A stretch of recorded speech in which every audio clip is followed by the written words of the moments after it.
अस्सलाम वालेकुम, मैं हूं इमरान और इस मास्टर में खुशामदीद। आज हम हाज़िर हैं 3 फेज़ की एक नई वीडियो में। तो आज हम बात करने वाले हैं हमारे कॉन्ट्रैक्टर के पर्पज़ पे। तो मॉडल वाइज जो हमारे कॉन्ट्रैक्टर्स होते हैं वो आपने देखा होगा कि इंडस्ट्री में बहुत से जो है वो पर्पस के लिए कॉन्ट्रैक्टर्स का इस्तेमाल किया जाता है। कॉन्ट्रैक्टर्स बेसिकली हम इस पे पहले भी वीडियो बना चुके हैं। तो ये 2 पॉइंट्स या 3 पॉइंट्स या 4 पॉइंट्स को आपस में मिलाने और तोड़ने का काम करता है। जब आपका लोड बहुत ज़्यादा होता है, यानी कि आपने देखा होगा एचटी मोटर्स जो हैं वो एलटी मोटर्स होती हैं, तो उनके लिए जो है वो हमारे कॉन्ट्रैक्टर्स का इस्तेमाल किया जाता है हमारे पैनल्स के अंदर। तो आज हम बात करने वाले हैं कि आप किस पर्पस के लिए, किस यूज़ के लिए कौन सा कॉन्ट्रैक्टर इस्तेमाल कर सकते हैं। अगर आपको नहीं पता तो जब आप एक कॉन्ट्रैक्टर जो है वो किसी गलत पर्पस के लिए यानी कि दूसरे पर्पस के लिए इस्तेमाल कर सकते हैं। फ़र्ज़ करें कि आप मोटर का जो है वो कॉन्ट्रैक्टर जब आप वो हीटर्स के लिए इस्तेमाल करते हैं तो वो बहुत ही जल्दी जो है वो ख़राब हो जाता है। तो अगर आप चाहते हैं कि आपका कॉन्ट्रैक्टर जो है वो लॉन्ग लास्टिंग हो, यानी कि ज़्यादा टाइम चले, तो आज की वीडियो जो है वो आप एंड तक ज़रूर देखिएगा और आज में हम इसमें डिटेल से बात करेंगे। तो वीडियो शुरू करते हैं। तो वीडियो शुरू करने से पहले आपसे रिक्वेस्ट है कि अगर आप हमारे चैनल पर नए हैं तो हमारे चैनल को सब्सक्राइब ज़रूर कर लें ताकि आप तक मज़ीद ऐसे आने वाली वीडियोस पहुंच सकें।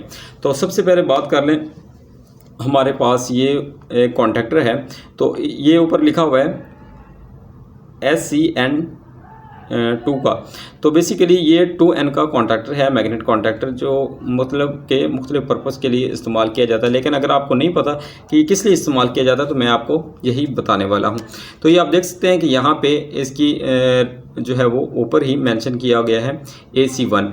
तो बेसिकली हमारा जो AC1 कॉन्ट्रैक्टर होता है ये रेजिस्टिव लोड के लिए होता है। रेजिस्टिव लोड ऐसा लोड होता है जब आप किसी कंडक्टर के अंदर से करंट गुजारें तो वो रेड हो जाए और यानी कि सुर्ख हो जाए, सुर्ख होकर जो है वो चलने लगे, तो उसको रेजिस्टिव लोड कहते हैं। जैसे कि आप बल्ब, एक आपके सामने एग्जांपल है, जैसे कि आपने देखा होगा कि बल्ब को जब ऑन करते हैं तो वो उसके अंदर जो उसका फिलामेंट होता है वो बिल्कुल सुर्ख हो जाता है, रेड हो जाता है और रोशनी प्रोवाइड करता है। इसी तरह हमारा जो हीटर होता है, इलेक्ट्रिकल हीटर जो है उसको जब ऑन करते हैं तो वो आपको जो है वो हीटिंग प्रोवाइड करता है, लेकिन ख़ुद जो है वो सुर्ख हो जाता है। तो ये रेजिस्टिव लोड के लिए जो हमारा AC1 का कॉन्ट्रैक्टर है ये इस्तेमाल किया जाता है।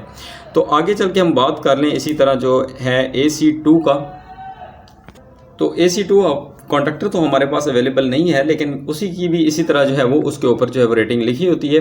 तो AC2 जो है वो स्प्लिट जो हमारी अपना मोटर होती हैं, स्लिप रिंग मोटर होती हैं, उनके लिए इस्तेमाल किया जाता है। यानी कि जहाँ पे हाई लोड आपका किसी के साथ जुड़ा हो, यानी कि जैसे कि आपने देखा होगा कि आपकी लिफ्टिंग क्रेन होती है, वो बेसिकली एक स्लिप रिंग मोटर की जो है वो मिसाल है।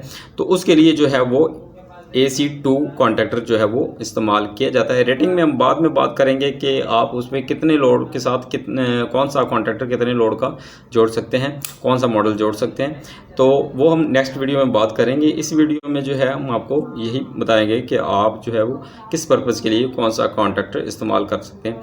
तो AC2 जो होता है वो बेसिकली स्प्रिंगली जो मोटर होती हैं उनके लिए इस्तेमाल किया जाता है, जिसके साथ हैवी लोड जुड़ा होता है। हम बात कर लें हमारे AC3 कॉन्ट्रैक्टर पे। तो बेसिकली जो हमारा AC3 कॉन्ट्रैक्टर होता है वो इंडक्टिव लोड के लिए होता है। जैसा कि आपने इंडस्ट्री के अंदर देखा होगा कि छोटी बड़ी बहुत सी मोटर्स जो हैं वो लगी होती हैं। बेसिकली जो इंडक्शन मोटर होती हैं, मोटर तो वैसे बहुत सी इकसाम की होती हैं, तो बेसिकली जो इंडक्शन मोटर होती है हमारी उसके लिए इस्तेमाल किया जाता है। जो रेगुलर जो है वो कनेक्टिंग में रहते हैं, यानी कि जो कंडक्टर रेगुलर चलते रहते हैं हमारे इंडक्टिव लोड पे, यानी कि इंडक्शन मोटर के लिए जो रेगुलर कॉन्ट्रैक्टर वो इस्तेमाल किए जाते हैं वो हमारे AC3 हैं। ये आप देख सकते हैं, मैं आपको दिखा सकूँ, ये हमारे पास जो मेंशन किया गया है यहाँ पे, ये हमारा AC3 कॉन्ट्रैक्टर है। तो बेसिकली AC3 जो है वो हमारी आम जो नॉर्मल मोटर्स होती हैं जो इंडस्ट्री के अंदर इस्तेमाल होती हैं उन पे लॉन्ग टाइम कनेक्ट रहने के लिए इसे डिज़ाइन किया जाता है। तो उसके बाद बात कर लें हमारे AC4 कॉन्ट्रैक्टर की। तो AC4 कॉन्ट्रैक्टर बेसिकली जो हमारी स्क्विरल गेज जो मोटर्स होती हैं उनके लिए इस्तेमाल किया जाता है, जिनको आपने बार बार बंद करना होता है और हाई लोड के साथ बार बार ऑन करना होता है, बार बार ऑफ करना होता है। इसकी मिसाल आप जो हमारी लिफ्ट होती है जो आपने बिल्डिंग्स में अंदर देखी होगी, उसके साथ जो है वो हमारे AC4 सीरीज़ के कॉन्टैक्टर्स जो है वो जुड़े होते हैं, जिसके साथ हाई लोड हो और रेगुलर वो इंचिंग हो रही हो, यानी कि ऑन हो रही हो, ऑफ हो रही हो, ऑन हो रही हो, ऑफ हो रही हो, उसके लिए हमारे AC4 कॉन्टैक्टर्स जो हैं वो यूज़ किए जाते हैं। तो एलिवेटर्स भी उनकी एक मिसाल हैं। तो उसके बाद हम बात कर लें हमारे AC11 के। तो AC11 बेसिकली जो है वो हमारा एक जो PLC सर्किट्स होते हैं उनके अंदर लगाया जाता है। तो वो बेसिकली जो कम लोड होता है और बार बार जो है वो ऑफ या ऑन होता है, उसके लिए हमारा AC11 जो है वो, यानी कि AC11 भी कह सकते हैं, वो कॉन्टैक्टर जो है वो लगाया जाता है।